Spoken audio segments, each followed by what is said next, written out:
She thought love meant compromise. He taught her it meant survival. When Jason Graham throws Vanessa Harris into a deadly Ohio snowstorm, she collapses at the gates of the city's most dangerous man.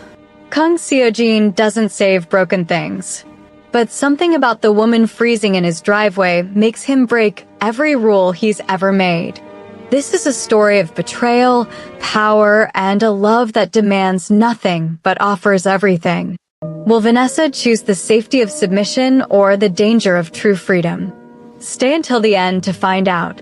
Hello, fam. Welcome back to Afro-Korean Heartbeat Stories. Don't forget to like, subscribe, and comment on which moment hit you hardest. Tell us where you're watching from, and thank you so much for your support. Jason's hand slammed against the wall beside Vanessa's head. She didn't flinch. Not anymore. 3 years with Jason Graham had taught her that flinching only made him angrier, gave him more proof that she was weak, that she was the problem. So she stood perfectly still in the living room of the house she'd been foolish enough to call home, her arms wrapped around herself, watching the man she'd loved transform into someone unrecognizable. "You're pathetic," Jason spat, his face flushed red, his expensive cologne mixing with the sharp scent of whiskey. Standing there like some wounded animal. "Do you have any idea how exhausting you are?" Vanessa's throat tightened, but she kept her voice level. "I just asked you a question, Jason. I just wanted to know who Kella is." "Who Kella is?" He laughed, the sound harsh and mocking. "You go through my phone like some paranoid psycho and then act like you're the victim here?" Your phone was on the counter. The messages were right there. Her hands trembled despite her best efforts. "You've been seeing her for months." "Months, Jason. While I've been here, working 2 jobs, paying half the bills, believing we were building something together." "Building something?" Jason stepped back, running his hand through his perfectly styled hair. "What exactly were we building, Vanessa? You think sharing rent makes this a relationship? You think because I let you move in that I owe you something." The words hit harder than any physical blow could have. "Let you move in." As if she'd been a charity case, a stray he'd taken pity on. As if the past 3 years had been some kind of favor he'd been doing her. "You asked me to move in," she said quietly, fighting to keep her composure. "You said you wanted us to have a life together. You said you loved me." "I thought I did." Jason's voice turned cold, detached, like he was discussing a business transaction gone wrong. "I thought you were different. Independent. Strong. Turns out you're just like every other woman who needs a man to take care of her. That's not fair." Vanessa's voice cracked. "I've never asked you to take care of me. I pay my share. I work myself to exhaustion. I've never once asked you for anything I couldn't earn myself." "Exactly." Jason moved to the liquor cabinet, pouring himself another drink with steady hands. "You're so busy being independent, so busy proving you don't need anyone, that you forgot how to actually be in a relationship. Kella understands that. She knows how to make a man feel wanted. She knows how to be soft, feminine, present." The comparison cut deep, just as he'd intended. Vanessa had spent her entire childhood in foster care, bouncing from house to house, learning early that survival meant self-reliance. Love was conditional. Safety was temporary. The only person she could count on was herself. When Jason had pursued her 3 years ago with his charm and persistence and promises of permanence, she'd wanted desperately to believe that maybe, finally, someone saw her worth protecting. But protection had slowly morphed into control. His initial admiration for her independence had soured into resentment. Her careful budgeting became evidence of poverty mentality. Her work ethic became an accusation that she cared more about her jobs than about him. Every quality he'd claimed to love had been reframed as a flaw, a failing, proof that she wasn't enough.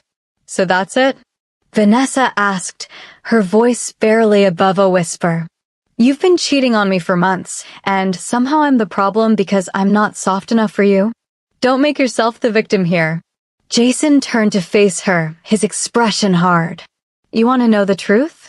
Kala makes me happy. She doesn't question me. She doesn't go through my things. She trusts me. She appreciates what I do for her. What you do for her. Vanessa felt something shift inside her chest, a final thread snapping. You mean you buy her things? Is that what this is about? You want someone who will be grateful for your money instead of someone who wants to be your equal. Equal. Jason laughed again, the sound bitter. You're a waitress and a retail clerk, Vanessa. We were never equal. I make in a month what you make in a year. The only reason you could afford to live in this neighborhood was because I was generous enough to let you stay here. There it was. The truth he'd been holding back for months, maybe years. She wasn't his partner. She was his project. His charity case. The girl from nowhere he'd tried to mold into someone worthy of his world, and when she'd refused to be shaped, when she'd insisted on maintaining her own identity and independence, she'd become disposable. I want you out. Jason set his glass down with a decisive clink. Tonight. Vanessa stared at him, certain she'd misheard. What? You heard me. Pack your things and get out. I'm done with this. I'm done with you. Jason, it's below 0 outside. There's a snowstorm warning. You can't be serious. I'm completely serious. He pulled out his phone, typing something quickly. I've already texted Kella. She's coming over in an hour. I want you gone before she gets here. The casual cruelty of it, the planning, the precision, made Vanessa's stomach turn. This wasn't a moment of anger. This was calculated. He'd been waiting for the right moment to discard her, and her discovery of his affair had simply accelerated his timeline. Where exactly am I supposed to go? She hated how small her voice sounded, how desperate. But it was a legitimate question. She had some savings, but not enough for a deposit and first month's rent. Her friends were few and far between, most of them coworkers with their own struggles. Her pride had kept her from building a safety net, from admitting to anyone that her relationship was crumbling. Not my problem. Jason picked up his glass again, taking a long sip. You're always going on about how independent you are. How you don't need anyone. Prove it. Jason, please. The word tasted like ash in her mouth, but fear was overriding pride now. Just let me stay until morning. I'll call in sick to work, find a place, be gone by tomorrow afternoon. Please. You can't send me out into a blizzard. I can do whatever I want. This is my house. You have no legal claim to it. You're not on the lease. Hell, you're barely more than a guest who overstayed her welcome. He gestured toward the stairs. You have 30 minutes to pack whatever you can carry. After that, I'm changing the locks. You're really going to do this? It wasn't a question. Vanessa could see it in his eyes, in the set of his jaw. He'd made his decision, and nothing she said would change it. This was who he'd always been underneath the charm and the promises. She'd just been too hopeful, too desperate to believe in permanence to see it. I really am. Jason pulled out his phone again, pointedly ignoring her. 29 minutes now. Vanessa turned toward the stairs, her legs moving on autopilot. The shock was beginning to wear off, replaced by a numb, mechanical efficiency. She'd survived worse than this. She'd survived childhood in the system, aging out at 18 with nothing but a garbage bag of clothes and a high school diploma. She'd survived homelessness before, couch surfing and living in her car until she'd saved enough for a studio apartment. She'd survived every abandonment, every disappointment, every betrayal that life had thrown at her. She would survive this too. In the bedroom they'd shared, Vanessa pulled out the duffel bag she'd kept tucked in the back of the closet. Some part of her had known this day would come. Some part of her had never fully unpacked, never fully committed to the illusion of permanence. She grabbed clothes quickly, not bothering to fold them. Underwear, socks, jeans, sweaters, her work uniforms. Her laptop, the old one she'd had since college. The jewelry box her foster mother from her teenage years had given her, one of the few people who'd actually seemed to care. Her important documents, all kept together in a folder because she learned early that you had to be ready to move at a moment's notice. 20 minutes. She worked faster. Her toiletries went into a smaller bag. Her winter coat, the good one she'd saved 3 months to buy. Her boots. Gloves. A scarf. The practical part of her brain was cataloging what she'd need to survive the night, while another part, the part she usually kept locked away, was screaming that this couldn't be happening. That the man downstairs couldn't really be throwing her out into a deadly storm, that this had to be some kind of nightmare she'd wake up from. But it wasn't a nightmare. It was her life. And she'd learned long ago that life didn't care about fairness or justice or mercy. Time's up. Jason's voice came from downstairs, hard and final. Vanessa slung the duffel over her shoulder, grabbed her smaller bag, and took one last look at the room. The bed where she'd slept beside someone who'd apparently been planning her disposal for months. The dresser that still held half her clothes, things she'd have to leave behind. The framed photo on the nightstand of the two of them from last summer, smiling at some barbecue, looking like a couple who had a future. It had all been a lie. She walked down the stairs, her boots heavy on the hardwood. Jason was waiting by the door, holding it open, cold air already rushing inside. The snow was coming down in thick, aggressive flakes, the kind that reduced visibility to almost nothing. The wind howled, carrying the promise of a dangerous night. Wait. Vanessa stopped a few feet from the door. My phone charger. I left it in the kitchen. Tough luck. Jason's expression didn't change. You've taken enough time already. Jason, my phone is almost dead. I need the charger to call for help, to find a place to stay. Should have thought of that during your 30 minutes. He gestured outside. Out. Now. Please. Just let me grab the charger. 30 seconds. I set out. Jason took a step toward her, and Vanessa instinctively moved backward, toward the open door. The blast of freezing air hit her like a physical force. Kala's almost here, and I don't want any drama. Leave with some dignity, Vanessa. Dignity. He was throwing her into a blizzard and talking about dignity. Vanessa walked through the door, the cold immediately seeping through her coat. Behind her, she heard the door slam, the deadbolt click, the chains slide into place. Final. Absolute. Jason Graham had erased her from his life as easily as deleting an unwanted email. She stood on the front porch for a moment, trying to organize her thoughts, to formulate a plan. The temperature had dropped significantly since sunset.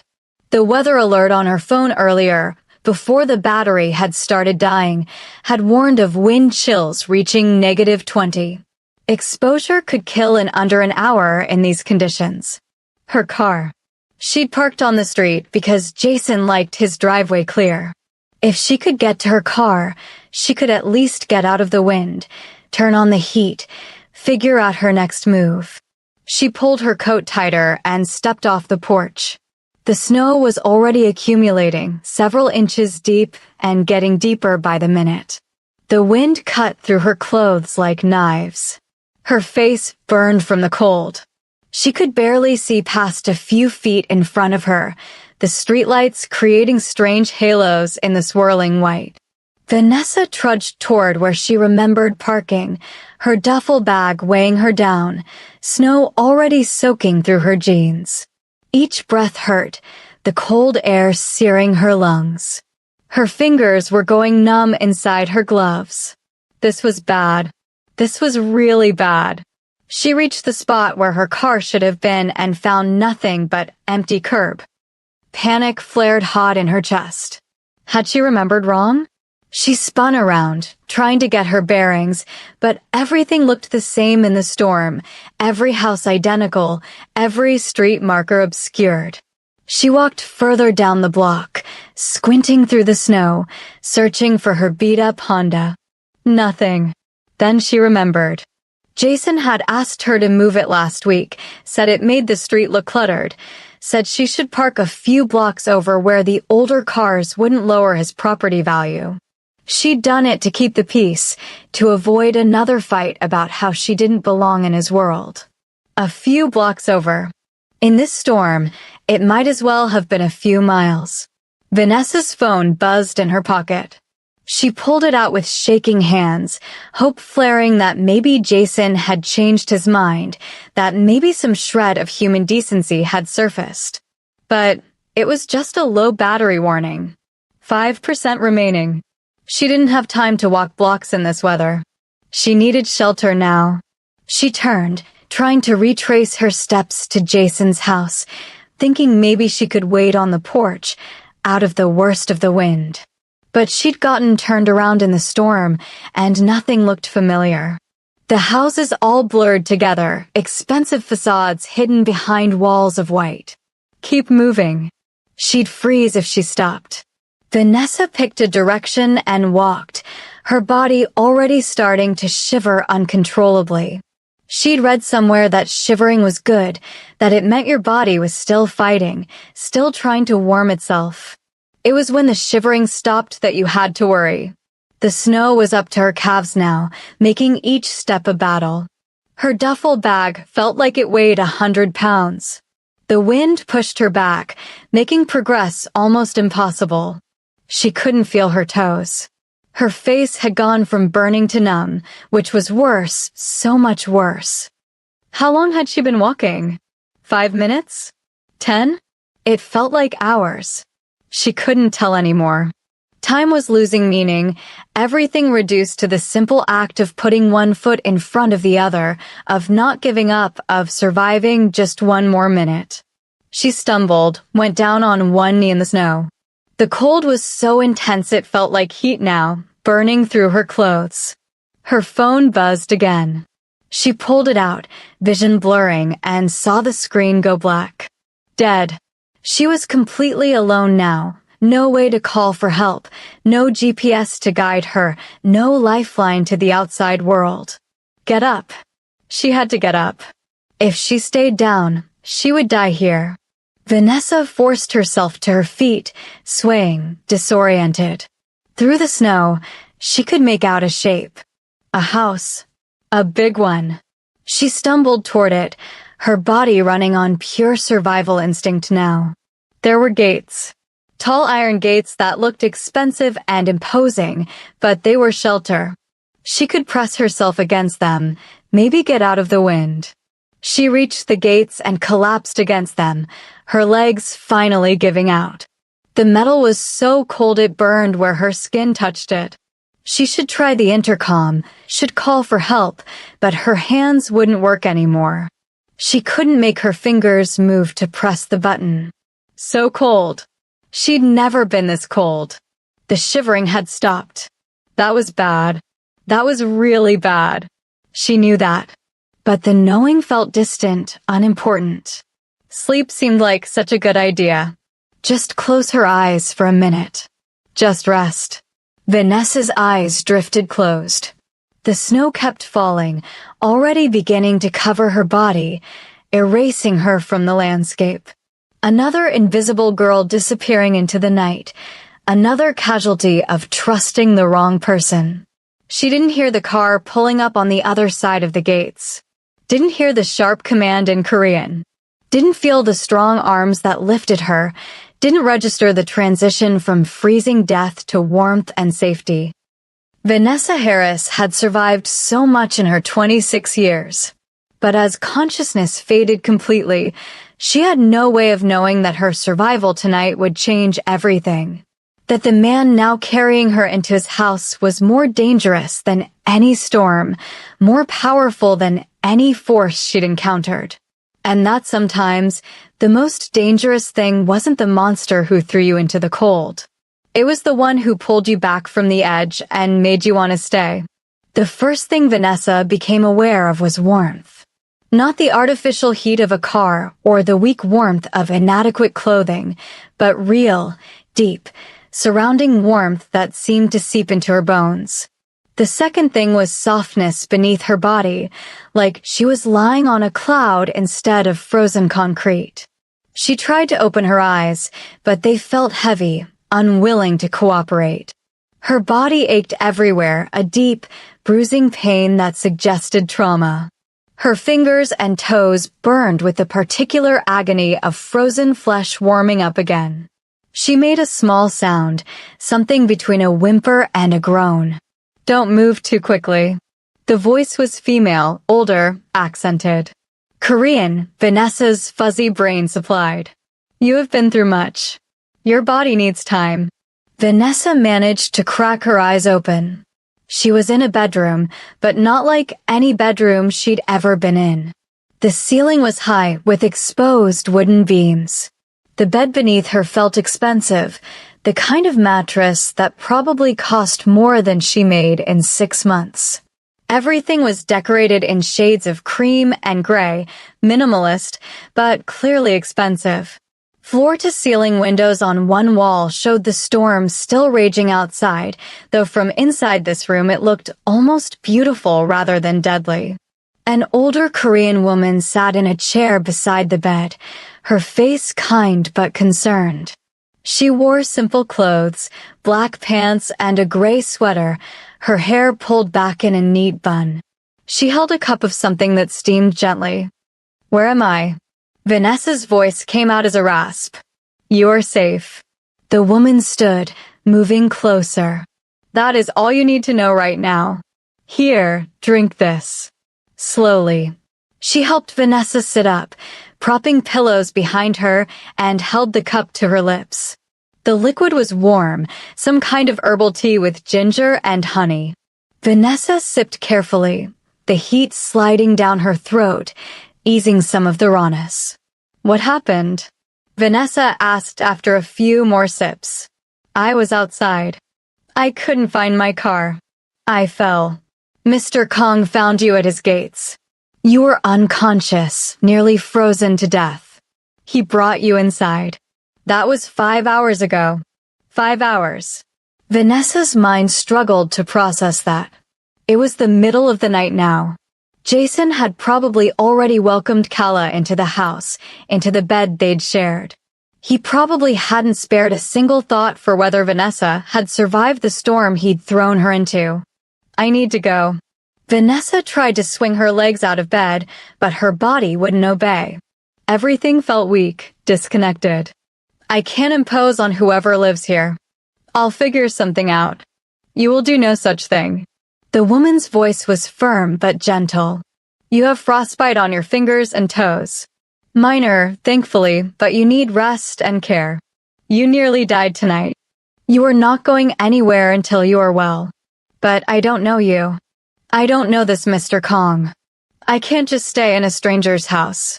Would you prefer to return to the storm?" The woman raised an eyebrow.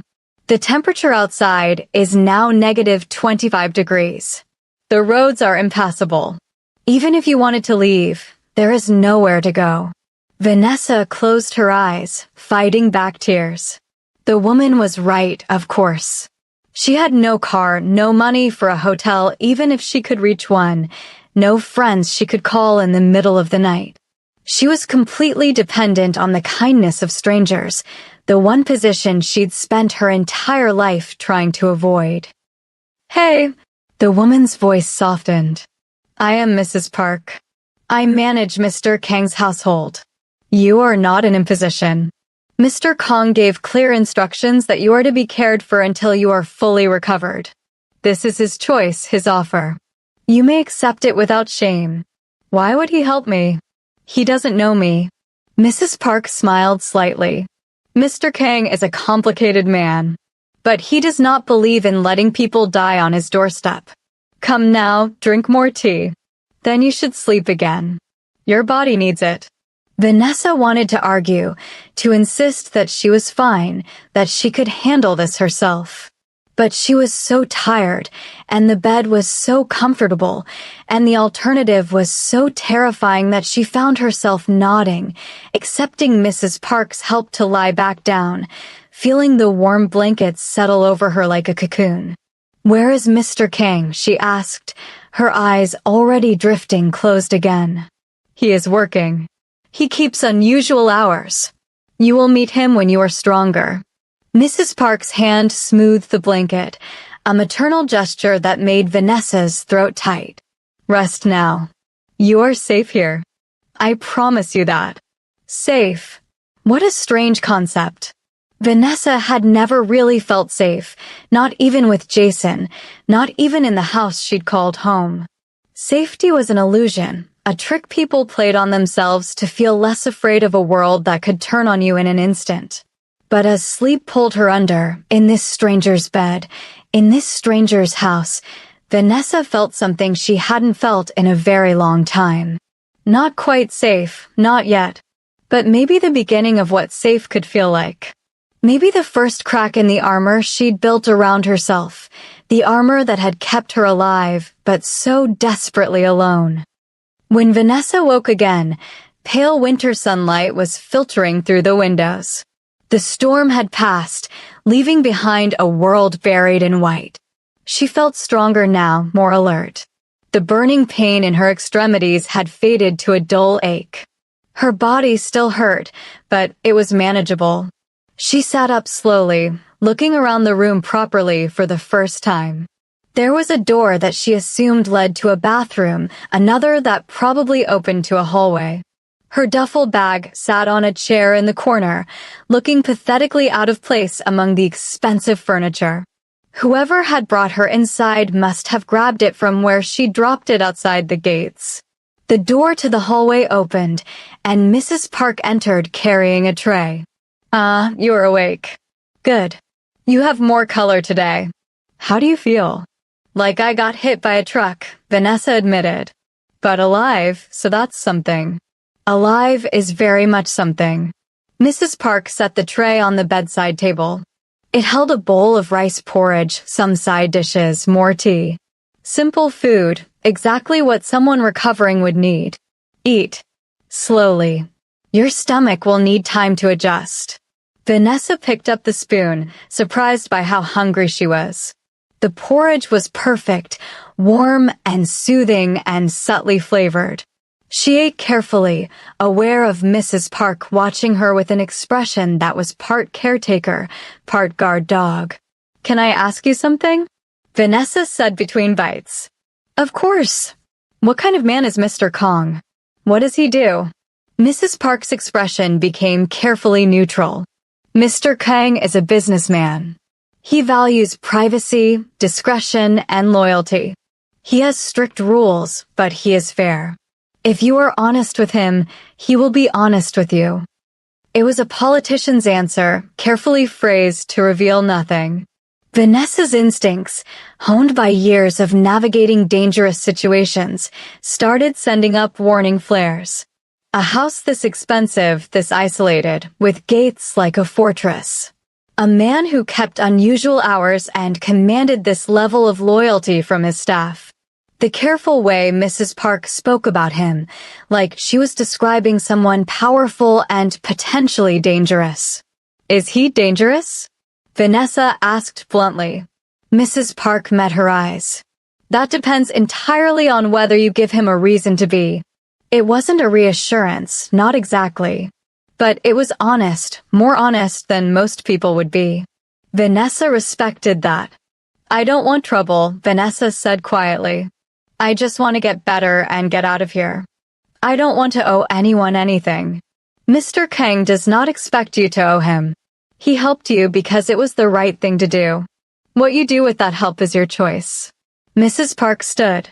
"Now finish eating. I will draw you a bath. You will feel better once you are clean and in fresh clothes." An hour later, Vanessa felt almost human again. The bath had been luxury itself, the kind of deep soaking tub she'd only seen in magazines, with water hot enough to ease her aching muscles. Mrs. Park had provided clean clothes, simple but well made, in exactly her size. Somehow they'd known or guessed, or maybe they just kept a variety of sizes on hand for emergencies. That thought sent another chill through her. How often did Mr. Kang have emergencies that required spare clothes for women? What kind of business was he really in? But those questions would have to wait. Right now, she needed to focus on practical matters. Getting her phone charged, finding her car, figuring out where she could afford to stay until she saved enough for a real apartment. Her life had been upended in one brutal night, and rebuilding it would take time and planning. She was sitting on the edge of the bed, testing her balance, when the door opened without a knock. The man who entered was nothing like what Vanessa had expected. She'd imagined someone older, maybe overweight, probably loud and aggressive.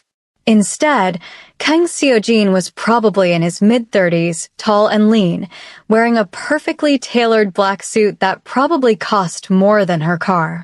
His face was angular and striking, his dark hair styled precisely, his eyes sharp and assessing. He moved with the kind of controlled grace that suggested physical power held carefully in check. He was, objectively, one of the most attractive men Vanessa had ever seen. And one of the most intimidating. Miss Harris. His voice was smooth, barely accented, the kind of voice that could command or seduce with equal ease. I see you are recovering well. Vanessa stood, instinctively straightening her spine, refusing to show fear even though her heart was racing. Mr. Kong, I need to thank you. You saved my life. I did what anyone should have done. He closed the door behind him, staying near it, giving her space. Points for that. Though I admit, finding someone nearly frozen at my gates was unexpected. What happened to you last night? The directness of the question caught her off guard. Most people would have danced around it, made polite small talk first. But there was something refreshing about the bluntness, about not having to pretend. My boyfriend threw me out during the storm, Vanessa said, lifting her chin. I couldn't find my car. I got lost. Your gates were the first shelter I found. Something flickered in Kang Seojin's dark eyes. Anger, maybe, or disgust. Your boyfriend threw you out in a blizzard? Ex-boyfriend now, I suppose. I suppose so. His voice was cold enough to match the temperature outside. What kind of man does such a thing? The kind who values convenience over conscience. Vanessa was surprised by the bitterness in her own voice. But that's not your problem, Mr. Kong. I appreciate your help more than I can say, but I don't want to impose on your hospitality any longer than necessary. If I could just borrow a phone charger, I'll figure out my next steps. Where will you go? The question hung in the air between them. Vanessa realized she had no good answer. Back to Jason Street to find her car? Then where? A cheap motel that would drain her savings? The shelter that was probably full this time of year? She had options, technically. They were just all terrible. I'll figure something out, she said, forcing confidence into her voice. I always do. Kang Seojin studied her for a long moment, his expression unreadable. Then he moved further into the room, but stopped a respectful distance away. Mrs. Park tells me you have frostbite on your fingers and toes. Minor, but it requires care. You also show signs of moderate hypothermia. Your body is still recovering from significant trauma. I heal fast. I am sure you do. But leaving now, before you are fully recovered, would be foolish. The roads are barely passable. You have no transportation immediately available. You are in no condition to walk to wherever your car is located. He paused. I have a proposal for you, Miss Harris. Vanessa's guard went up immediately. What kind of proposal? Stay here until you are fully recovered. 3 days, perhaps 4. Mrs. Park will care for you. You will have food, shelter, safety. In return, I ask only that you follow the rules of my household and answer any questions I have honestly. It sounded too good to be true, which meant it probably was. What kind of rules? Do not enter my private office. Do not speak to any of my associates who may come to the house. Do not attempt to access secure areas. Essentially, respect my privacy and my business, and I will respect yours. What kind of business are you in, Mr. Kong? His lips curved into something that might have been a smile, but looked more like a warning. The kind that functions best when people do not ask too many questions. So he was a criminal. Maybe not in the conventional sense, but definitely operating outside the law. Vanessa should be terrified. She should refuse his offer and take her chances with the storm and the shelters and the uncertainty. That would be the smart thing to do. But smart hadn't gotten her very far lately. Smart had led her to trust Jason. Smart had led her to believe that love meant compromise and that she could shape herself into someone worthy of staying. Smart had nearly gotten her killed last night. Maybe it was time to try something different. Why are you helping me? Vanessa asked. You don't know me. For all you know, I could be lying about everything. Are you lying? No. Then perhaps I am helping you because I believe you. Or perhaps because I dislike men who throw women into storms. Or perhaps simply because I have the means to help and saw no reason not to. Kong Seojin's expression remained neutral. Does my motivation matter, Miss Harris? It might. Then consider this. I am offering you 3 or 4 days of safety while you recover and plan your next move. You can accept this offer and give yourself time to heal and think clearly. Or you can leave now in your weakened condition with no clear plan and few resources. Which choice serves you better? Put that way, the answer was obvious. But accepting help meant owing someone, and owing someone meant vulnerability. Vanessa had learned that lesson too many times. I don't want to owe you anything, she said firmly. If I stay, it's because you offered. Not because I'm obligated to repay you in any way. Agreed. And if I decide to leave before the 3 days are up, you'll let me go without argument? You are not a prisoner here, Miss Harris. You are a guest. You may leave whenever you choose. Vanessa searched his face for any sign of deception, any hint that this was a trap. But all she saw was a man who seemed oddly sincere in his offer, despite the obvious danger that surrounded him like an invisible cloak. Okay, she said finally. 3 days. I'll stay for 3 days. And in return, I'll follow your rules and answer your questions honestly. Then we have an agreement. Kang Seojin moved toward the door, then paused. One more thing, Miss Harris. The man who did this to you. What is his name? Jason Graham. Why? Curiosity. But there was something in his tone that suggested it was more than curiosity, something that made Vanessa think that maybe Jason Graham should be worried about more than just karma. Rest now. We will speak again when you are stronger. He left as quietly as he'd entered, leaving Vanessa alone with her thoughts and a growing suspicion that accepting Kang Seojin's help might be the most dangerous decision she'd ever made. But also, possibly, the only decision that could lead to something better than the life she'd been living. 3 days. She could survive 3 days in a criminal's house. She'd survived worse. The question was whether she'd want to leave when those 3 days were up. The next day passed in a strange kind of limbo. Vanessa stayed mostly in her room, resting as Mrs. Park had instructed, venturing out only to eat meals in the enormous kitchen under the older woman's watchful eye. The house was even more impressive in daylight, all clean lines and expensive taste, the kind of place that spoke of serious money and serious power. She saw no sign of Kang Seojin during the day. Mrs. Park explained that he rarely appeared before evening, that his business kept him occupied until late hours. Vanessa didn't ask what business, remembering her promise not to pry. But she was intensely curious about the man who'd saved her life and then disappeared like a ghost. She spent her time reading on an e-reader Mrs. Park had provided, looking out at the snow-covered landscape and thinking about what came next. Her phone was charged now, but she'd turned it off after seeing 17 missed calls from Jason. She wasn't ready to deal with him yet. Maybe she never would be.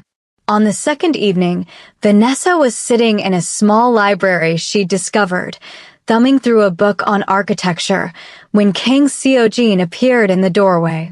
"You found my collection," he said, startling her. Vanessa looked up, closing the book carefully. He was dressed more casually tonight, black pants and a dark gray sweater that probably cost more than her monthly rent used to be. He looked tired, she noticed, lines of stress around his eyes that hadn't been there during their first meeting. "Mrs. Park said I could explore the common areas. If this is off limits, I apologize." "It is not off limits." He entered the room, moving to a cabinet along the wall. "Would you like a drink?" "I don't drink much." "Neither do I usually. But some nights require it." He poured himself something amber from a crystal decanter, then looked at her questioningly. "Just water, please." He poured her a glass from a pitcher, ice clinking softly, and brought both drinks over. He sat in the chair across from hers, a respectful distance maintained. Everything about his body language suggested control, awareness, the kind of constant vigilance that came from living in a dangerous world. "How are you feeling?" he asked. "Better. Much better, actually. Mrs. Park has been taking excellent care of me. She is very good at what she does." He took a small sip of his drink. "Have you given thought to what you will do after you leave here?" "Some thought, yes. I'll need to find my car first, then a place to stay. Something cheap while I save up for a proper apartment. My jobs will probably still be there. I'll rebuild." "You have done this before." It wasn't a question, but Vanessa answered anyway. "I've rebuilt my life more times than I can count. I'm good at it by now." "That is not something to be proud of, Miss Harris. It is something to be angry about." His voice held an edge she hadn't heard before. "You should not have to constantly rebuild what others tear down." The unexpected empathy caught her off guard. She'd been expecting judgment or pity, the two responses she usually got when people learned about her background. But Kang Seojin seemed genuinely angry on her behalf, which was oddly touching. "Anger doesn't change anything," she said quietly. "I learned that a long time ago. You just accept what is and move forward. Acceptance can be survival, but it can also be surrender." He set his glass down. "Tell me about yourself, Miss Harris.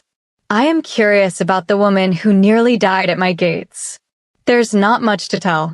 I grew up in foster care, aged out at 18, worked my way through community college, currently working 2 jobs to make ends meet. Or I was until 2 nights ago." She shrugged. "Pretty standard story for someone like me." "Someone like you?" "Someone from nowhere.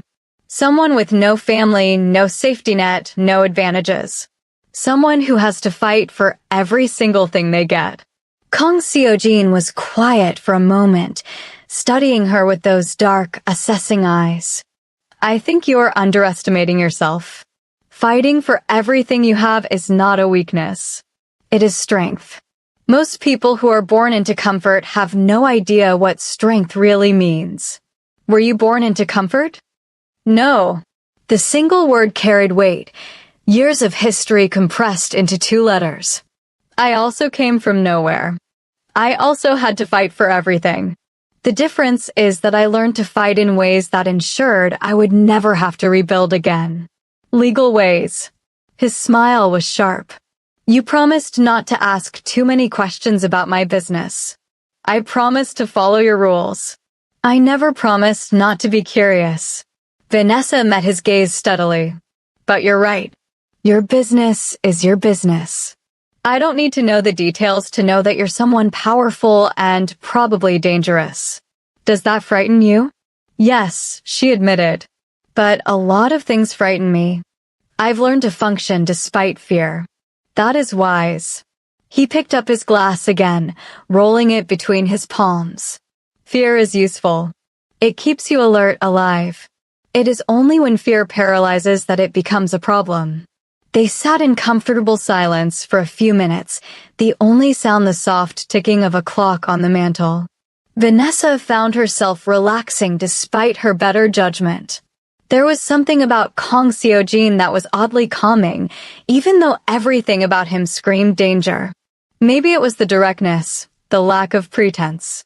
Or maybe it was just that after years of dealing with Jason's passive aggression and manipulation, straightforward danger felt refreshing.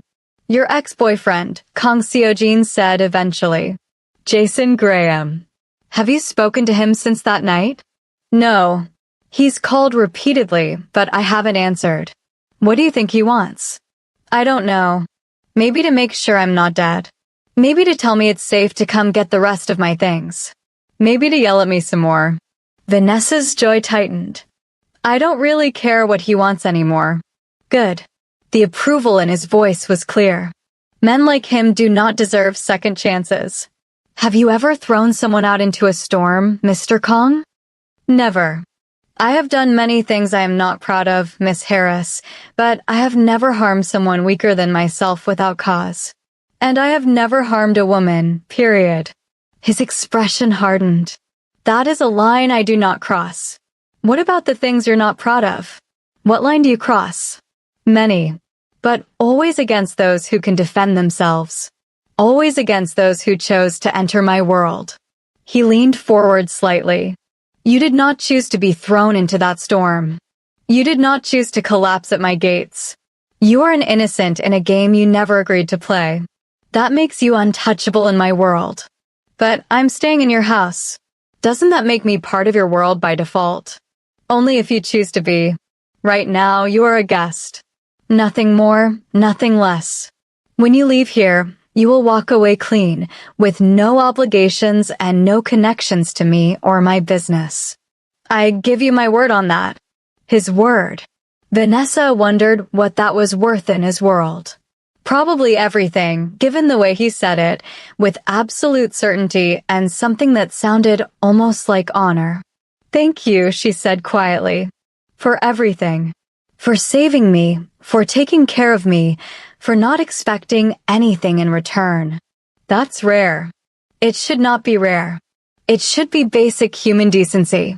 Kang Seo-jin stood, draining the last of his drink. I have work to attend to. But feel free to use this library whenever you wish. Consider it yours while you are here. He left without another word, and Vanessa sat alone with her thoughts and a growing realization that Kang Seo-jin was nothing like any man she'd ever met. He was dangerous, yes. Criminal, almost certainly. But he operated by a code, by rules that made sense in their own twisted way. And he'd shown her more respect in 2 days than Jason had in 3 years. That night, Vanessa dreamed of storms and locked doors and hands that pushed her into the cold. But in her dream, when she fell, someone caught her. Someone whose face she couldn't quite see, but whose presence felt solid, certain safe. She woke to Mrs. Park gently shaking her shoulder. Miss Harris. I am sorry to wake you, but there is someone at the gate asking for you. Vanessa sat up, groggy and confused. What? Who? A man named Jason Graham. He says he is your boyfriend and demands to see you. All the warmth drained from Vanessa's body. How did he find me? I do not know. But Mr. Kang is dealing with him now. He wanted me to ask if you wish to see this man or if you wish to have him sent away. The old Vanessa, the one from 3 days ago, would have felt obligated to face Jason, would have felt guilty for making him worry, would have tried to smooth things over, would have taken on the burden of his emotions along with her own. But something had shifted in the past 2 days. Something had cracked and reformed differently. Send him away, Vanessa said firmly. I don't want to see him. Not now, not ever. Mrs. Park smiled, the expression fierce and approving. I will tell Mr. Kong. He will handle it. 20 minutes later, showered and dressed, Vanessa went downstairs to find Kang Seo-jin in his study, the door open. He looked up as she approached, waving her inside. Your ex-boyfriend is persistent, he said. He threatened to call the police, claiming I am holding you against your will. What did you tell him? That if he contacts the police, they will find a willing guest and no evidence of wrongdoing. I also told him that if he continues to harass you, he will find himself with problems far worse than a wounded ego. Vanessa should have been disturbed by the implied threat. Instead, she felt something closer to relief. Thank you. I know I should probably face him eventually, but I'm not ready. You do not owe him anything, including closure. Kang Seojin leaned back in his chair. But he will not stop easily. Men like him believe they own whatever they touch. He will keep coming back until he accepts that you are beyond his reach. What do you suggest? Move forward. Find a new place to live, one he knows nothing about. Change your phone number. Cut every tie that connects you to him. Make it clear through your actions that the relationship is over and cannot be resurrected. It was good advice, practical and clear. But it also required resources Vanessa wasn't sure she had. That's easier said than done when you're broke. Which brings me to my next point. Kang Seojin opened a drawer in his desk and pulled out an envelope. I have a job offer for you. Vanessa tensed. What kind of job? Nothing illegal, if that is your concern. Mrs. Park is excellent at managing my household, but she is getting older and needs help.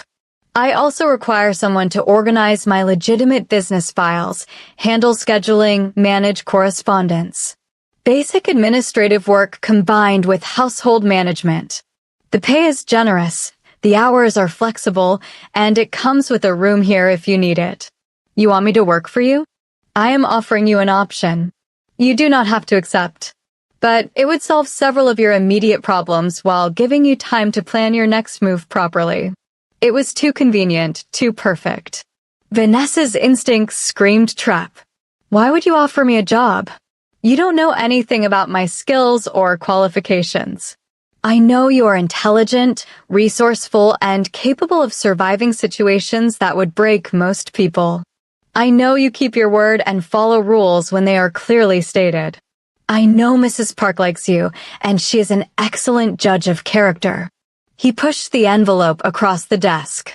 The offer is genuine, Miss Harris. But I will not be offended if you decline. Vanessa stared at the envelope, her mind racing.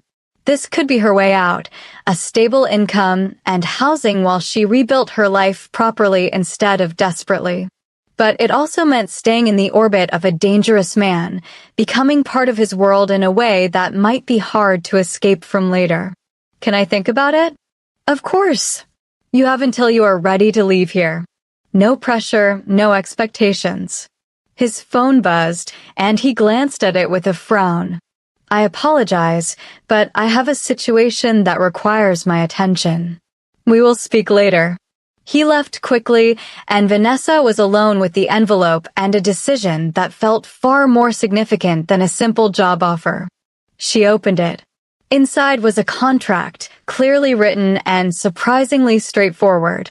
The salary listed made her eyes widen. It was more than she'd made at both her jobs combined. The benefits were even better. Health insurance, dental, a retirement plan. Things she'd never had access to before. It was tempting. God, it was so tempting. But was she willing to work for a criminal to get it? Was she willing to stay in this house, in this world, where danger lurked beneath every polished surface? Vanessa thought about Jason, about the way he'd thrown her out like garbage. Thought about all the years she'd spent scraping by, working herself exhausted for minimum wage and no benefits. Thought about the alternative, which was going back to that struggle with even less than she'd had before. Sometimes the dangerous choice was the smart choice. Sometimes the monster who offered you shelter was better than the one who threw you into the storm. She folded the contract carefully and tucked it back into the envelope. She'd think about it. She'd weigh her options. And maybe, just maybe, she'd take the risk. Because Vanessa Harris was tired of just surviving. Maybe it was time to see what living actually felt like. That evening, Vanessa found Kong Seo-jin in the library again, reading what looked like a business report. He glanced up as she entered, his expression neutral, but his eyes sharp, assessing. "I've been thinking about your offer," she said, staying near the doorway. "And? I have questions." "I expected you would." He set aside his papers and gave her his full attention. "Ask." Vanessa moved into the room, perching on the edge of the sofa. "You said the job is nothing illegal. But you're involved in illegal activities, aren't you?" "Yes." The honesty was startling. "What kind of activities?" "The kind I will not discuss with someone who is not part of my organization. If you take this job, you will occasionally see or overhear things. I expect you to keep those things to yourself. But you will never be asked to participate in anything illegal, and you will never be held responsible for my actions." "How can you guarantee that?" "Because I keep my business and my household separate. The people who work here, Mrs. Park, my driver, my chef, they are not involved in my other enterprises. They are civilians, and they are protected as such." "Protected from what?" Kong Seo-jin was quiet for a moment, choosing his words carefully. "I have enemies, Miss Harris. Men who would harm anyone connected to me if they thought it would give them an advantage. But I have made it clear that my household staff are off limits. Anyone who touches them dies. That protection has held for 8 years now." The casual way he mentioned killing should have terrified her. Instead, Vanessa found herself oddly reassured. At least he was honest about the danger. At least he wasn't pretending his world was safe. What if I see something I can't ignore? Something that goes against my conscience? Then you quit and walk away. I will not stop you or punish you for leaving. But I will expect you to keep what you have seen to yourself. That is the price of the protection I offer. And if I can't keep quiet? If what I see is so bad I feel I have to report it." His expression hardened slightly. "Then I would advise you not to take this job. Because that would be a violation of trust, and while I do not harm innocents, I do deal with threats to my operation and the people in it." "Fair enough." He was laying out the terms clearly, giving her the information she needed to make an informed choice. No manipulation, no pretty lies, just cold reality. "Okay," Vanessa said slowly. "Let me ask you something else. Why do you really want to hire me?" The truth, not the convenient answer about needing help. Kong Seo-jin leaned back, a slight smile playing at his lips. "You want honesty? Fine. I see something in you that interests me. Not romantically," he added quickly, "but as a person. You have survived things that should have broken you. You have maintained your integrity despite having every reason to become bitter and hard. You refuse to be a victim even when you have every right to claim that identity. Those qualities are rare. I respect them. And yes, perhaps I am curious to see what you might become if you were given actual resources and support instead of constant obstacles. So I'm a project to you? No. You are a person who deserves better than what life has given you. This job is simply an opportunity. What you do with it is entirely up to you." Vanessa studied him, searching for any sign of deception or hidden agenda. But all she saw was a man who seemed genuinely sincere, despite the danger that surrounded him like a second skin. "I need to know one more thing," she said. "Have you ever hurt anyone who didn't deserve it?" "That depends on your definition of deserve." Kong Seo-jin's voice was steady, unflinching. "I have hurt people who threatened me and mine. I have hurt people who broke agreements. I have hurt people who harmed innocents. But I have never hurt someone simply because I could, and I have never hurt someone who posed no threat. I am not a good man, Miss Harris. But I am not a monster either.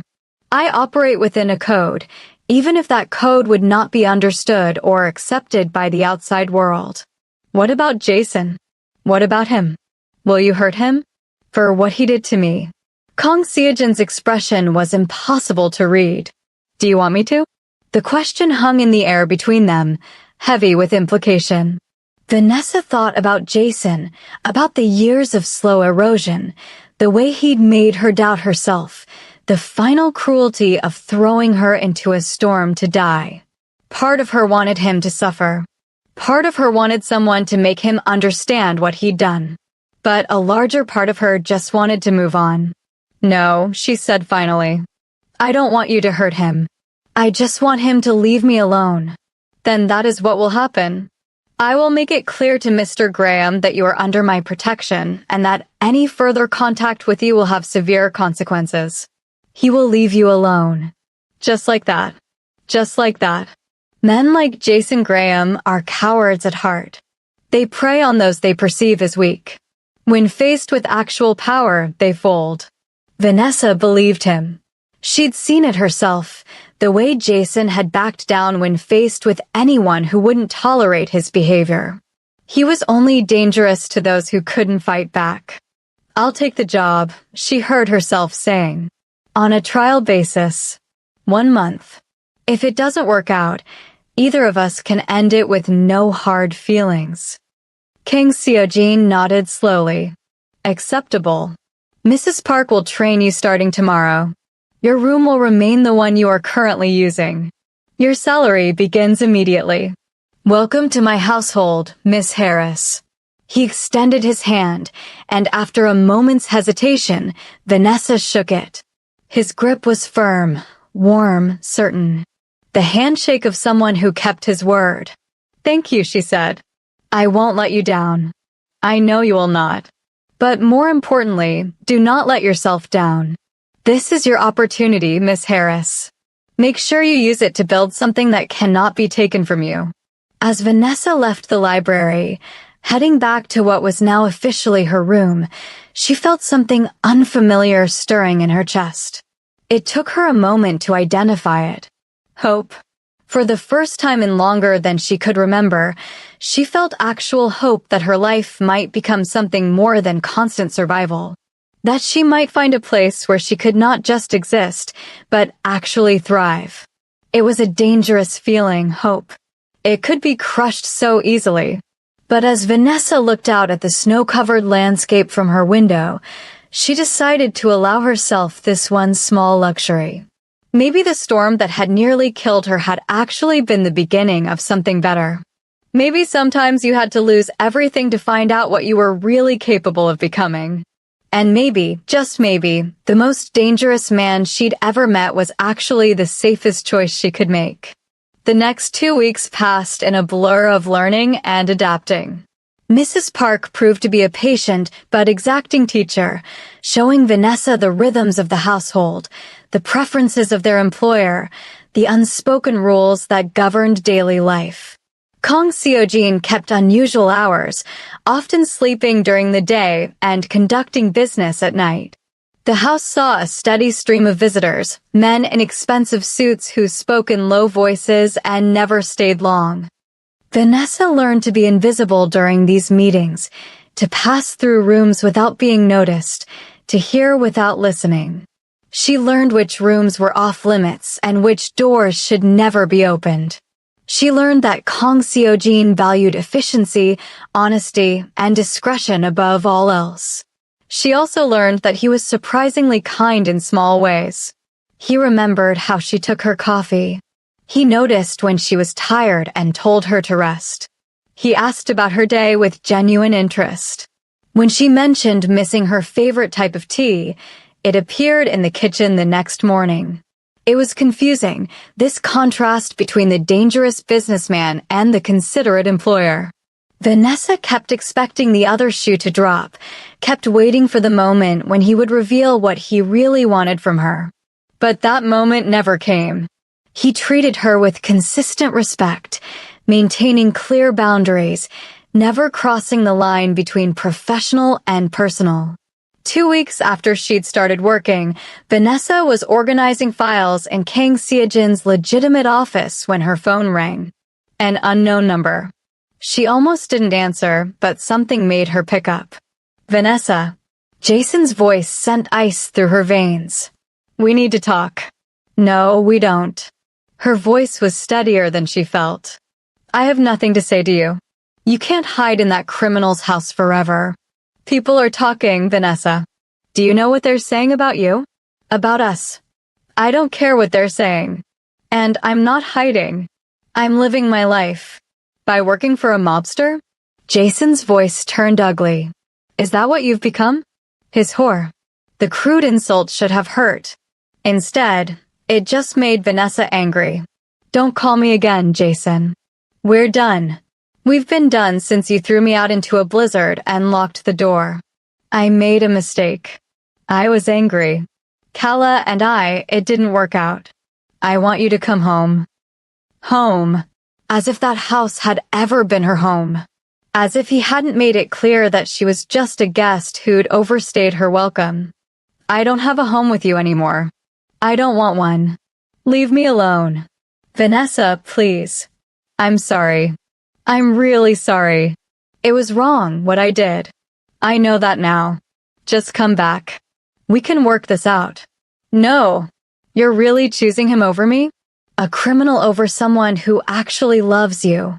You don't love me, Jason. You never did. You loved the idea of me, the project of fixing me, the ego boost of being with someone who needed you. But you never actually loved me as a person. Vanessa was surprised by how calm she felt, how clear everything suddenly was. Kang Seojin has shown me more respect in 2 weeks than you did in 3 years. So yes, I'm choosing this life over what you're offering. Because at least here, I know exactly where I stand. You'll regret this. Jason's voice turned cold, familiar. When his world comes crashing down, when you're caught up in whatever illegal shit he's involved in, you'll regret choosing him over me. Maybe, but I'll never regret leaving you. She hung up before he could respond, her hands shaking slightly. It felt good, standing up to him. It felt powerful. But it also felt risky, like she'd just painted a target on her back. Problem? Kang Seojin's voice came from the doorway. She hadn't heard him approach. Jason called. He wants me to come back to him. And what did you tell him? No. Emphatically and finally no. Kang Seojin moved into the room, his expression thoughtful. How did he get your new number? I don't know. I changed it like you suggested, but maybe he has connections. Or maybe he's just persistent. Persistence becomes harassment. We need to address this more directly. He pulled out his phone, typing quickly. I will have one of my associates make it very clear to Mr. Graham that his attention is unwelcome. If he contacts you again after that, there will be consequences. I don't want you to hurt him, Vanessa said quickly. I will not hurt him. I will simply make him understand that his behavior has costs. Sometimes that is enough. Kang Seojin looked at her carefully. You're shaking. I'm fine. Just adrenaline. Come. Sit. He guided her to a chair, then poured her a glass of water from the bottle on his desk. Confronting the past is never easy, even when you know you are making the right choice. Vanessa took the water gratefully, sipping slowly. He called me your whore. Something dangerous flashed in Kang Seojin's eyes. He said what? It doesn't matter. It's just words. Words have power. And that word was chosen specifically to demean you, to make you feel ashamed of a choice that requires no shame. His voice was ice. I think perhaps Mr. Graham needs a more serious lesson about respect. Please don't. I just want him to go away. Violence will only make this messier. Kang Seojin was silent for a long moment, clearly wrestling with his instincts. Finally, he nodded. Very well. But if he contacts you again, if he shows up here, if he does anything to make you uncomfortable, you will tell me immediately. Understood. Understood. Good. He moved toward the door, then paused. Miss Harris? You made the right choice. Whatever happens, know that. After he left, Vanessa sat alone with her thoughts and her water glass and the strange realization that somewhere along the way, this house had started to feel more like home than anywhere she'd lived in years. That the man who scared most people was the first person who'd made her feel truly safe. That maybe, just maybe, she was exactly where she needed to be. 3 days later, Jason showed up at the gates. Vanessa was in the kitchen with Mrs. Park, learning to make kimchi jjigae when the intercom buzzed. Mrs. Park checked the camera feed and frowned. "It is your ex-boyfriend. He is demanding to see you." "Don't let him in," Vanessa said immediately, her heart rate spiking. "Please, just send him away. Mr. Kang is in a meeting, but I will alert him." Mrs. Park pressed a button on the intercom. "This is private property. You need to leave." Jason's voice crackled through, angry and slurred. He'd been drinking. "I'm not leaving until I talk to Vanessa. She's in there, I know she is. Vanessa, come out here and face me like an adult instead of hiding behind your sugar daddy's gates." "I am calling security," Mrs. Park said calmly. "You have 1 minute to leave before they remove you." "Fuck your security. Vanessa, I know you can hear me. This is ridiculous. You're throwing away 3 years over one mistake." Vanessa moved to the intercom, her hands trembling but her voice steady. "Jason, go home. We have nothing to say to each other. Are you sleeping with him? Is that what this is? You always claim to be so independent, so above trading yourself for money, but here you are, living in a mansion, working for a criminal. You're exactly what I always suspected you were. A user. A gold digger." The words stung, not because they were true, but because they revealed just how little Jason had ever understood her. She'd never wanted his money. She'd wanted his respect, his partnership, his love.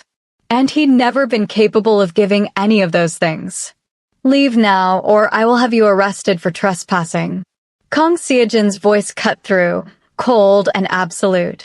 He'd appeared behind Vanessa, his expression dark with barely contained rage. "There he is. The criminal playing hero.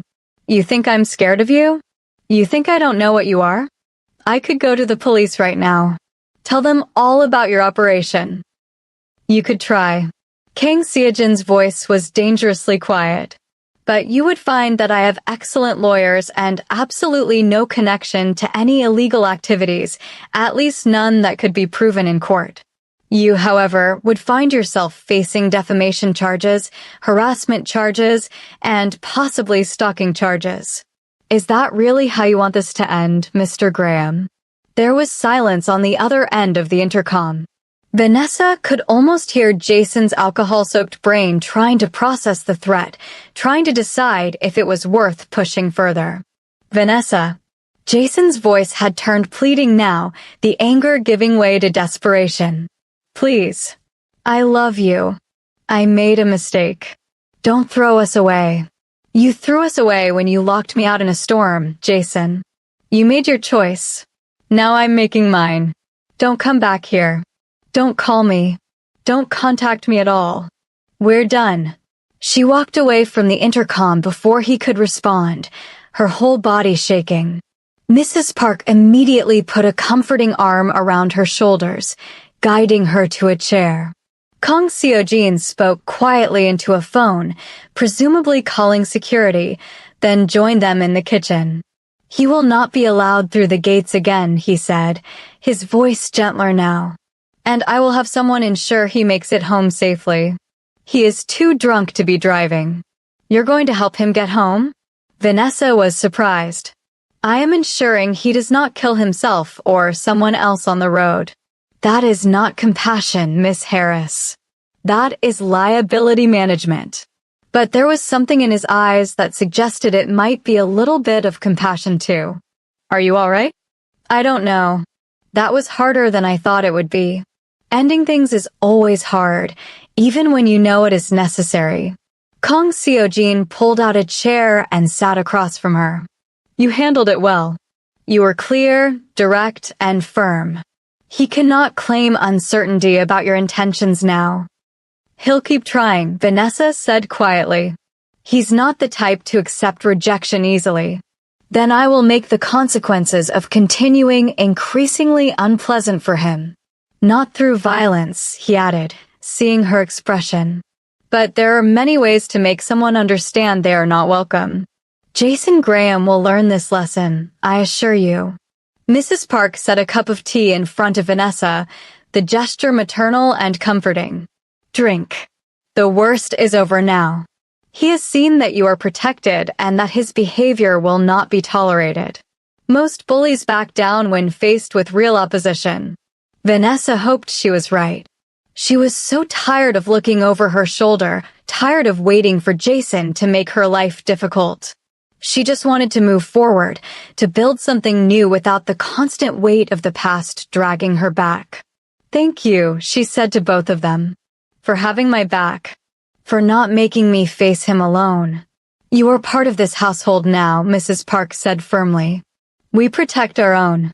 Indeed. Kang Seojin stood, straightening his suit jacket. I need to return to my meeting, but if you need anything, tell Mrs. Park and she will find me. You are safe here, Miss Harris. That is not an empty promise. After he left, Vanessa sat with her tea and tried to stop shaking. She'd stood up to Jason. She'd made her position clear. She'd chosen her new life over her old one, firmly and finally. It should feel empowering. And it did, partly. But it was also terrifying, burning that last bridge, committing fully to a path she still didn't completely understand. You did well, Mrs. Park said softly. I know it does not feel like it now, but you did. Standing up for yourself is never easy. Does it get easier? In some ways, yes, in some ways, no. But it does get more natural. You will learn to set boundaries without fear, to value yourself without apology. Mr. King will teach you this, whether he knows it or not. How do you mean? Mrs. Park smiled slightly. Mr. Kong demands respect, but he also gives it freely to those who earn it. He will never ask you to be less than you are. In his presence, you will learn what it means to stand in your full power. It is one of his gifts, though he would never call it that. Vanessa thought about that, about the way Kang Seojin treated her like an equal despite the vast differences in their positions and power. About the way he listened when she spoke, considered her opinions, respected her boundaries. It was such a stark contrast to Jason, who had always tried to make her smaller, more manageable, less herself. Maybe Mrs. Park was right. Maybe in choosing to stay here, in choosing to work for a dangerous man instead of returning to a safe one, she was actually choosing herself for the first time in her life. It was a strange thought. But then again, her entire life had become strange in the weeks since she'd nearly frozen to death at these gates. Strange, but also more alive than she'd felt in years. That night, unable to sleep, Vanessa found herself back in the library. She was surprised to discover Kang Seojin already there, standing by the window, looking out at the city lights in the distance. He didn't turn when she entered, but his voice acknowledged her presence. Trouble sleeping? Too much on my mind. Vanessa moved to the bookshelf, running her fingers along the spines without really seeing them. I keep replaying the conversation with Jason. Wondering if I said the right things. Wondering if he'll actually leave me alone now. He will. I made certain of that this evening. Something in his tone made Vanessa look at him sharply. What did you do? Nothing violent, as promised. But I had a conversation with Mr. Graham. A very clear conversation about consequences and expectations. He understands now that continuing to pursue you would be detrimental to his career, his reputation, and his general well-being. You threatened him. I informed him of reality. There is a difference. Kang Seojin finally turned to face her, his expression unreadable in the dim light. He will not bother you again. You have my word. Vanessa should probably be upset about the implied intimidation. But mostly she just felt relieved. Jason was finally, truly out of her life. She could move forward without constantly looking over her shoulder. Thank you, she said quietly. I know I said I didn't want you to get involved, but I appreciate it. I appreciate you. You do not need to thank me for basic decency, Miss Harris. Vanessa. You can call me Vanessa. We've moved past formality at this point. He smiled slightly. Vanessa, then. And you may call me Seo Jean if you wish. The use of first names felt significant, like crossing an invisible line. They stood in comfortable silence for a moment, the night settling around them like a blanket. Can I ask you something personal? Vanessa ventured. You can ask. I may not answer. Fair enough. Why do you live like this? With all the security, the isolation, the constant vigilance? Is it worth it, whatever you do? Seo Jean was quiet for a long moment, considering the question. That depends on your definition of worth. I built this life from nothing. I came to this country with nothing, knowing no one, speaking barely any English. I was young, angry, and desperate. The legitimate world had no place for someone like me. So I found another path. The criminal one. Yes. I learned to navigate systems that existed in shadows. I learned to be useful to the right people and dangerous to the wrong ones. I built power carefully, methodically. And yes, I live in isolation because power attracts enemies. But I also have resources, influence, and the ability to protect those I choose to protect. Is it worth it? Ask me again in 20 years. Do you ever wish you'd chosen differently? Every day. And never. He moved away from the window, settling into one of the leather chairs. The life I have is not the life I wanted. But it is the life I built, and I own every choice that led me here. I will not pretend to be a victim of circumstance. Vanessa understood that sentiment deeply. She'd never wanted to be someone who survived through others' charity, who built her identity around being rescued. But circumstances had pushed her into exactly that position. The difference was that Seo Jean had chosen his path with open eyes, while hers had been chosen for her by someone else's cruelty.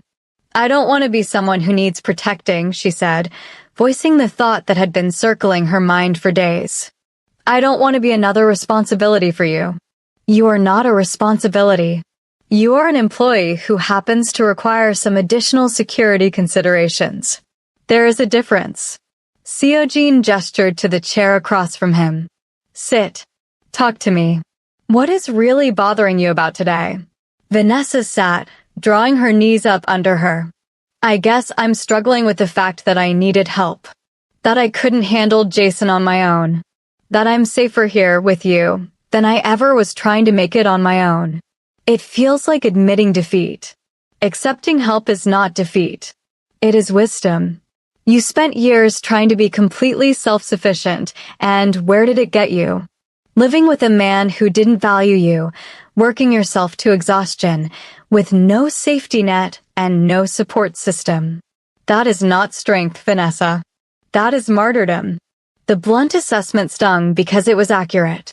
She had been martyring herself to the god of independence, sacrificing her own well-being to prove she didn't need anyone. And it had nearly killed her. So, what do I do instead? She asked. How do I accept help without losing myself? You build a foundation that cannot be taken away. You save money. You develop skills. You create options for yourself. You accept support while building towards self-sufficiency, not as a replacement for it. Seo Jean leaned forward, his dark eyes intense. I am offering you opportunity, not a cage. Use this time to become stronger, more capable, more prepared. And when you are ready, if you choose to leave and build something entirely your own, I will support that decision. You would really let me go? Just like that. Why would I not? I do not collect people, Vanessa. I offer them choices. What they do with those choices is up to them. It was such a radical departure from every relationship she'd had before. Jason had collected her like an interesting object, then discarded her when she didn't perform as expected. Her foster families had tolerated her as an obligation. Even her friendships had been transactional, based on what she could offer rather than who she was. But Seo Jean was offering something different. Respect without conditions. Support without strings. Protection without possession. It was almost too good to believe. "What do you get out of this?" she asked bluntly. "Out of helping me?" "Because nobody does something for nothing." "Perhaps I like who I am when I am helping you," Seojin said quietly. "Perhaps in a life full of difficult choices and moral compromises, being able to do one purely good thing is valuable to me. Or perhaps I simply recognize a kindred spirit, someone who has fought for everything they have, and I want to see what you become when the fight is not quite so hard." "A kindred spirit," Vanessa repeated. "Is that what we are?" "I think so, yes. We both know what it is to be underestimated. To survive when we should have failed. To build something from nothing. The difference is that I had opportunities you did not. This is my chance to level that field, even just a little." They talked for another hour, the conversation ranging from philosophy to favorite foods to childhood dreams that had died slow deaths. Vanessa learned that Seojin had wanted to be an architect before circumstance pushed him toward crime. That he loved classical music but hated opera. That he had a sister back in Korea he hadn't seen in 15 years because returning home would be too dangerous. In turn, she told him about her love of old movies, her secret dream of going back to school for a real degree, her fear of storms that had only intensified since that terrible night. He listened without judgment, asking questions that showed he was actually interested in her answers. When Vanessa finally went back to her room, the sky was beginning to lighten with dawn. She felt lighter somehow, like talking had released a pressure valve she hadn't known was building. For the first time since Jason had thrown her out, she felt like maybe, eventually, she would be okay. More than okay. Maybe she would be happy. The weeks turned into months. Winter gave way to early spring, the snow melting to reveal new growth beneath. Vanessa settled into her role with increasing confidence, managing Seojin's schedule, organizing his files, helping Mrs. Park with household management. She was good at it, she realized. Good at creating order from chaos, at anticipating needs, at making things run smoothly. Her savings account grew steadily. She opened a retirement fund for the first time in her life. She started taking online classes toward her degree. She learned to cook Korean food from Mrs. Park, learned basic self-defense from Seojin's security team, learned that she was capable of so much more than she'd ever given herself credit for. Jason stopped calling. According to mutual acquaintances she'd kept in touch with, he'd moved away, taken a job in another city. Kala had apparently dumped him after discovering he was broke, having spent most of his money maintaining a lifestyle he couldn't actually afford. The karma was satisfying, Vanessa had to admit. But more importantly, she found she didn't think about Jason much anymore. He'd become a chapter in her past, a lesson learned, but no longer a wound that ached.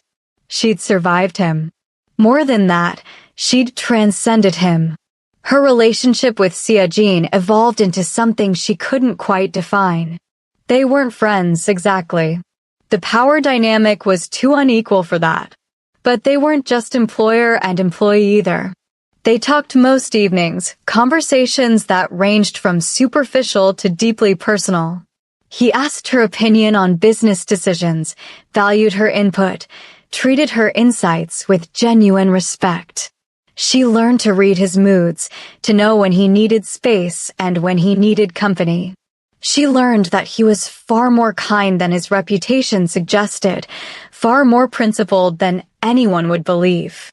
He had lines he wouldn't cross, people he protected fiercely, a code of honor that made sense even when it didn't align with conventional morality.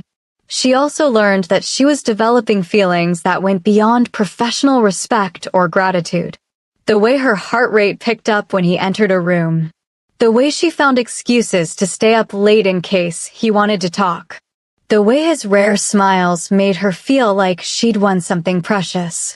It was dangerous, these feelings. Seojin had been nothing but appropriate with her. He'd never crossed a line, never indicated he saw her as anything other than a valued employee. Getting emotionally entangled with her employer, especially one involved in criminal activities, was possibly the worst decision she could make. But hearts didn't always listen to logic. It was a Tuesday evening in early April when everything shifted. Vanessa was in Seojin's office, organizing quarterly reports, when raised voices echoed from downstairs. She froze, listening. Seojin had a meeting tonight with some business associates, but it sounded like things were getting heated. She moved to the door, uncertain whether to investigate or stay put. The rule was to stay out of his business dealings. But the voices were getting louder, angrier. She heard something crash. Then a gunshot. Vanessa's blood turned to ice. Without thinking, she grabbed her phone and ran toward the stairs. She had to know if Seojin was okay. She had to know. She made it halfway down when Mrs. Park appeared, grabbing her arm. No, come with me. Now. But Seojin is handling it. We go to the safe room. Now, Vanessa. Mrs. Park's tone brooked no argument. She pulled Vanessa through a door that led to the basement, then through another door that was reinforced steel. Inside was a small room with monitors showing various parts of the house, communication equipment, and supplies. A panic room. On the monitors, Vanessa could see the living room. Seojin stood perfectly calm, facing 3 men. One of them was on the floor, clutching his leg and bleeding. Seojin held a gun, but it was pointed down now, relaxed at his side. He was talking, his voice too quiet to hear through the monitors, but his body language was clear. He was in complete control. What happened? Vanessa asked, unable to tear her eyes from the screen. A disagreement that escalated. Nothing Mr. Kong cannot handle. Mrs. Park checked the other monitors, ensuring the property was secure. This is why we have protocols. This is why you stay away from meetings. Is he going to be okay? He is always okay. This is his world, Vanessa. He navigates it like breathing. They watched as Seojin made a phone call. Within minutes, several men arrived, clearly his security team. They removed the injured man, presumably to get medical attention. The other 2 men left looking shaken but unharmed. Seojin holstered his gun and ran a hand through his hair, the only sign of stress he'd shown. Then he looked directly at the camera, as if he knew they were watching. He nodded once, a signal that it was safe. Mrs. Park led them back upstairs. Seojin was waiting in his office, pouring himself a drink. He looked up as they entered, his expression softening slightly when he saw Vanessa. "You're all right?" he asked. "Am I all right?" "You're the one who just shot someone. In the leg, not fatally. He will survive with nothing more than a scar and a lesson about attempting to cheat me." Seojin took a sip of his drink. "I am sorry you witnessed that. It should not have happened in the house." "What did happen?" "Business. The kind I do not discuss with you." But his voice was gentler than usual, recognizing that she'd been frightened. "Are you upset?" Vanessa considered the question honestly. She'd just watched him shoot a man without hesitation, without visible emotion. It should terrify her. It should make her want to run. But instead, all she'd felt was worry for his safety, relief that he was unharmed. "I'm not upset," she said slowly. "I'm concerned that you could have been hurt. But I'm not upset about what you did." Something shifted in Seojin's expression, a crack in his usual control. You should be horrified. Maybe I should be, but I'm not. Is that wrong?" "I do not know." He set down his glass and moved closer to her. "Vanessa, you need to understand something. This is who I am. This is what I do. Tonight was mild. There have been worse nights, and there will be worse nights to come. If you stay here, you will eventually see things that cannot be unseen. You will know things that cannot be unknown. Are you prepared for that?" "I don't know," she admitted. But I know I don't want to leave. I know that whatever danger exists in this house, I feel safer here than I ever did in the world outside. That is fear talking. The trauma of what Jason did to you. Maybe. Or maybe it's clarity. Vanessa met his eyes steadily. You've never lied to me. You've never pretended to be something you're not. You're a criminal, yes. You do things that are illegal and violent. But you've also saved my life, given me opportunities one never would have had, and treated me with more respect than most so-called good men ever did. So no, I'm not horrified. I'm grateful. Grateful, Seojin repeated, his voice low. You should not be grateful to someone like me. But I am. They stood close enough that Vanessa could see the faint scar along his jaw, could smell his cologne mixed with gunpowder. The air between them felt charged, heavy with things unsaid. She knew she should step back, should maintain the professional distance they'd so carefully constructed. But she couldn't make herself move. Vanessa.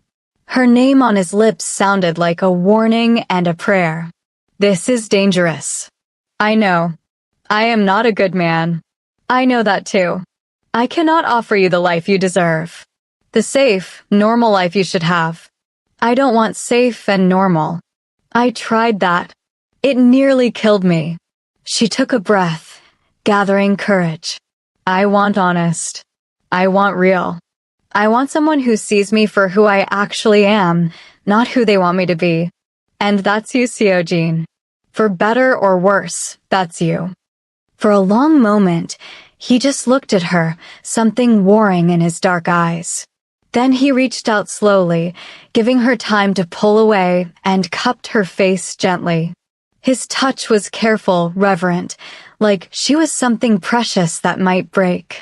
If we do this, he said quietly, there is no going back. You will be part of my world completely. My enemies will become your enemies. My dangers will become your dangers. I can protect you, but I cannot make you safe. Do you understand the difference? I understand. And you still want this? Instead of answering, Vanessa rose on her toes and kissed him. It was gentle at first, tentative, a question. He responded by pulling her closer, deepening the kiss, answering with his own question and certainty and need. When they finally broke apart, both breathing hard, Seojin rested his forehead against hers. You are going to be the death of me, he murmured. Probably. But what a way to go. He laughed, the sound startled and genuine. It transformed his face, making him look younger, less burdened. Vanessa realized she'd never heard him really laugh before, and she wanted to hear it again and again. This changes everything, he said. I know. We take this slowly. We do this right. I will not rush you or pressure you. Okay. And if you change your mind, if you decide this is too much, I will respect that. You will still have your job, your room, your safety. Nothing changes if you decide to step back. Seojin. Vanessa pulled back enough to look him in the eye. I'm not going to change my mind. I've never been more certain of anything. He smiled then, really smiled, and Vanessa felt something in her chest expand and warm. This was right. Maybe it was dangerous and complicated and probably ill-advised. But it was also real and honest and hers in a way nothing had been before. She'd been thrown into a storm and had landed in the arms of a monster. Except he wasn't a monster at all. He was just a man trying to survive in a world that didn't forgive weakness, who'd found someone who understood that survival sometimes required hardness, but could still choose softness when it mattered. They talked until dawn again, but this time they talked as something more than employer and employee. They talked as two people seeing each other clearly for the first time, without pretense or protection. It was terrifying and exhilarating and perfect. When the sun rose over the city, painting everything in shades of gold and pink, Vanessa stood at the window with Seojin's arms around her and felt something she'd thought was lost forever. Peace. Not the absence of danger or difficulty or struggle, but the deep, bone-deep knowledge that wherever the storm took her next, she wouldn't face it alone. That she'd found someone who wouldn't throw her out into the cold, but would stand beside her, even when standing meant fighting. The months that followed were the happiest of Vanessa's life. She and Seojin navigated their new relationship with care, learning each other's boundaries and needs. He was surprisingly gentle with her, patient with her moments of doubt and fear. She learned to trust that his affection was genuine, that he valued her for who she was rather than what she could provide. Their relationship remained largely private. The household staff knew, of course, but Seojin kept Vanessa carefully separated from his business associates. She was his personal life, sacred and protected, never to be used as leverage or exposed to unnecessary danger. She continued her classes, finished her degree. She started thinking about what she might want to do long-term, what kind of career she could build with her education and experience. Seojin encouraged every goal, every dream, never once suggesting she needed to stay small or limited. One evening in late summer, they were having dinner on the terrace when Seojin set down his fork and looked at her seriously. "I have been thinking about something," he said. "That sounds ominous." "Not ominous. Just significant." He reached across the table and took her hand. "Vanessa, you know I am not a conventional man. I cannot offer you a conventional life. But I can offer you honesty, loyalty, and protection. I can offer you a partnership built on respect and trust. I can offer you my heart, such as it is." Vanessa's own heart was suddenly racing. "Seojin, I am not proposing. Not yet. We have not even been together a year. But I want you to know my intentions. I want to build a life with you. A real one where you are not just staying in my house, but making it ours. Where your dreams matter as much as my business. Where we face whatever comes together." "Are you saying you love me?" "I am saying that if I am capable of love, what I feel for you is it. You make me want to be better than I am. You make me believe that maybe I am not beyond redemption. You make me happy, Vanessa. Real, genuine happiness. I did not think that was possible for someone like me." Tears were streaming down Vanessa's face now, but she was smiling. "I love you too. I've been scared to say it, scared that it was too fast or too intense or just too much. But I do. I love you completely." He moved around the table and pulled her into his arms, holding her like she was the most precious thing in his world. And maybe she was. Maybe in a life full of transactions and violence and calculated risks, she was the one thing that was purely his, purely good, purely chosen. "We will figure this out," he murmured into her hair. "Build something that works for us, not for anyone else's expectations." "Yes, yes." They stood like that as the sun set, two people who'd found each other in the middle of a storm and decided to build shelter together. It wasn't a fairy tale. There would be hard days ahead, challenges to face, dangers to navigate. But they would face them together, and that made all the difference. Vanessa thought back to that night in the snow, when she'd collapsed against iron gates expecting to die. If someone had told her then that the man on the other side of those gates would become her salvation, her partner, her home, she never would have believed them. But life was strange that way. Sometimes the worst night of your life was actually the beginning of something beautiful.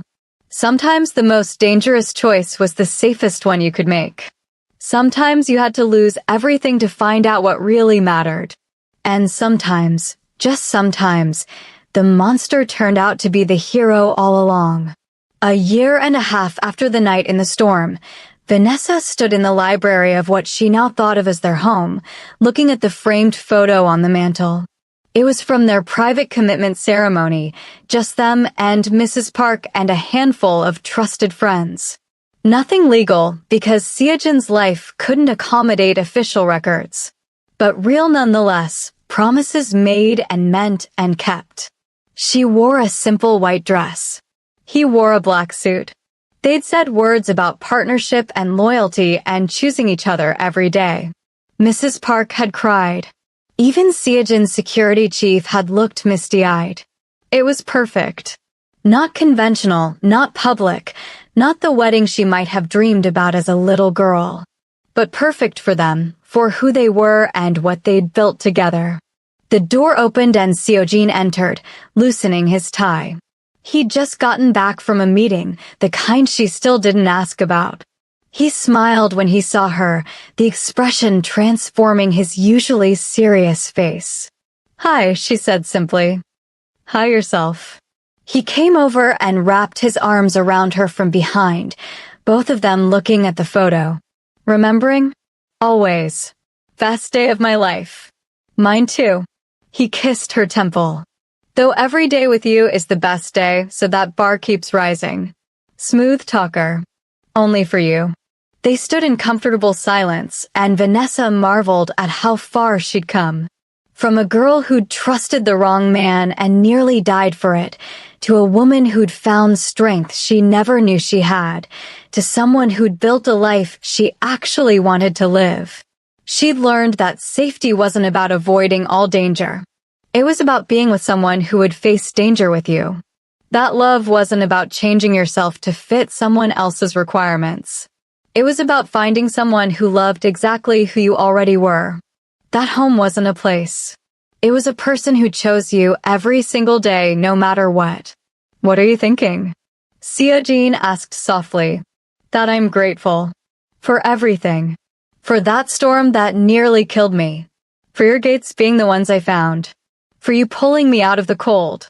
I am the one who should be grateful. You gave me something I thought was impossible. You gave me peace. We gave each other peace." Yes, we did. Outside, snow was beginning to fall again, the first of the season. But inside, in the warmth and safety of their home, Vanessa felt no fear. Storms came and storms passed. The cold couldn't touch her anymore. She was loved, protected, valued, and free. And that was worth surviving for. If this story moved you, made you feel something, or reminded you that sometimes the hardest moments lead to the most beautiful transformations, please hit that like button and subscribe for more emotional, powerful stories. Drop a comment telling me which moment resonated with you the most. Was it when Vanessa stood up to Jason? When Seojin first showed her kindness? Or the moment she chose to stay and build something new? Your engagement helps me bring you more stories like this. Thank you for reading, and remember, sometimes the storm that breaks you is actually reshaping you into someone stronger. Never give up.